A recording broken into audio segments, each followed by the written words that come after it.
Hello guys, this is Tyrone Dubs 490 and today I'm doing a different type of video. I kind of just did this for fun. I don't really see this to be like a really big thing. But if you want me to continue doing this type of stuff, then well, just like, comment, subscribe. It did take me a hot second to make this, so if you can take 1 second to subscribe, that would be really nice. And today we're looking at what if Deku had the Nine Tails as a quirk. Now it's gonna be different from how the Nine Tails is portrayed in the Naruto universe. You see, in the Naruto universe, the Nine Tails is a physical being. In this universe, he just has the power of the Nine Tails, as a quirk.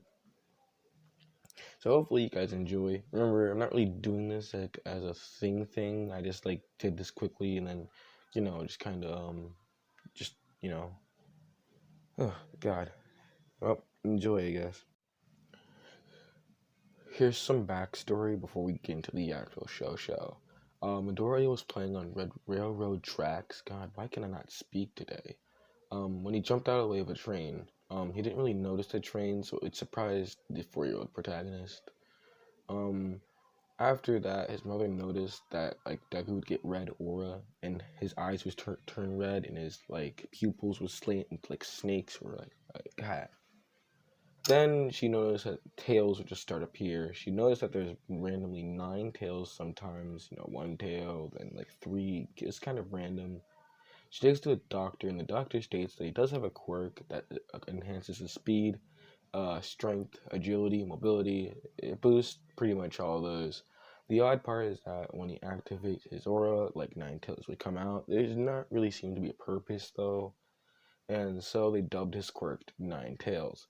Um, then there's one more thing that he can summon a ball of destruction, but it's not really that strong. It just tires him out a bit. But he doesn't really use this at all, and it's really hard for him, so he has to really concentrate.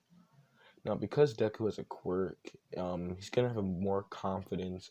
Bakugo kind of respects him for a bit, and they stay good friends, and they even train together, trying to hone their skills throughout the years. 10 years go by, and this is right before season 1. Deku's fighting style is more to the ground. He stays low using upper kicks, upper punches, hooks, slashes, back fists. Kind of like how Naruto does it when he's in the cloak form. And yeah. We open up with Deku laying in bed and Bakugo breaking on the door, telling him that it's time to get up and he has to before they get late for school. Deku opens the door and they walk to school together. Bakugo asks a simple question: "You enrolled into UA, right?"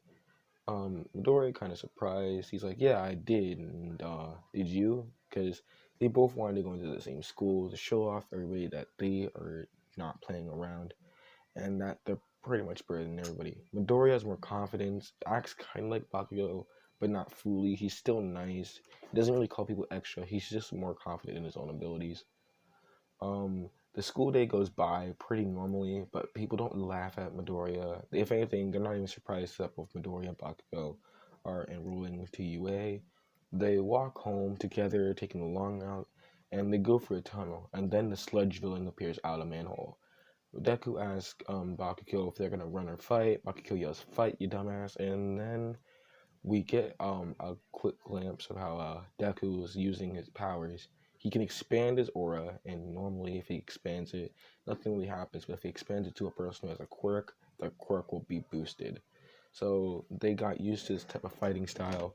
If they're together, Deku's going to expand his quirk, and Bakugo can do all the fighting. Because of this, Bakugo uses a giant blast to knock out the villain. All Might drops up, kind of confused at what happened, and when he's told that they beat the villain, he tells them they have strong quirks. And they both smile. Now, because of this, because of the Midoriya has a quirk, he's really confident in himself. He doesn't ask All Might. He doesn't get All Might to lose the bottle. Everything goes normal. And Bakugo tells them that they have 10 months to train on their own. And both of them agree that having attacks and knowing each other's attack is not going to work. So they need to figure out their own abilities for themselves. The training that Midoriya normally would do in these 10 months is trying to make the tail beast bomb. Well, that's what he wants to call it. He's trying to basically, around the fifth month, he finds out that if he uses one tail and hovers over his arm and or like his hands or feet, he can make a ball, and it's really destructive. He also found out near the sixth month that he can transfer this into different objects and or below him. He got used to having tail beast bombs on his feet and on his hand. He also dubbed it tail beast bomb because he has tails and they explode. He also did a bunch of parkour, getting used to his surroundings, pretty much being more agile. And when they come back, they look at each other and not in agreement before they go into the UA exam. Pretty much everything goes the exact same way. Ida still has a complaint, but doesn't complain about Midoriya mumbling because both Midoriya and Bakugo are just chill with each other. Then the exam.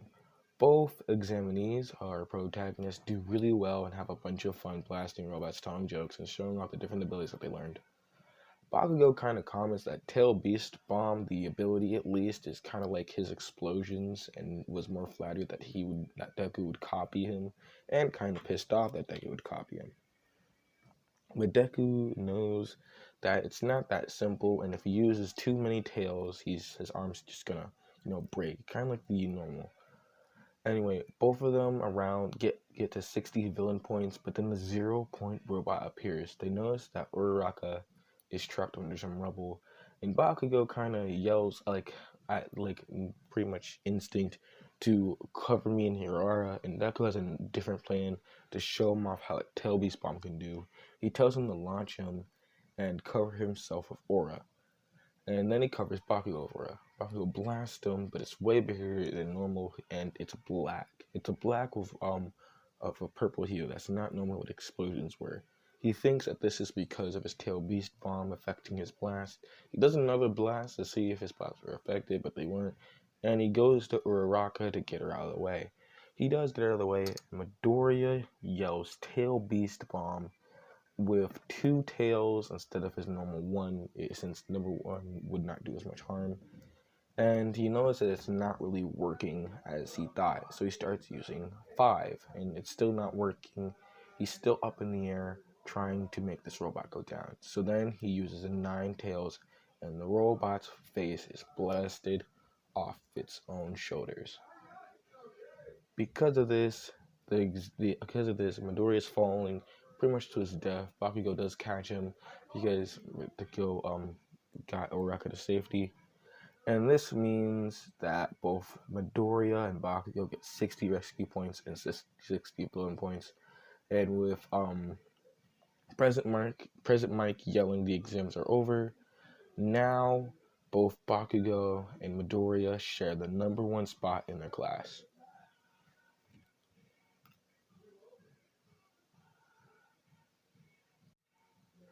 Thank you for listening. This is gonna be ending part 1. Now, if you guys really want me to do a part 2, I'll gladly do it. It might take me a bit faster, but I will do a part 2 even if you guys don't want me to. I kind of like writing, and this was the first time I actually had fun just writing and writing. So yeah, a normal video will be out sooner or later. I think I'm gonna do a video on FNAF next, since I do love Five Nights at Freddy's.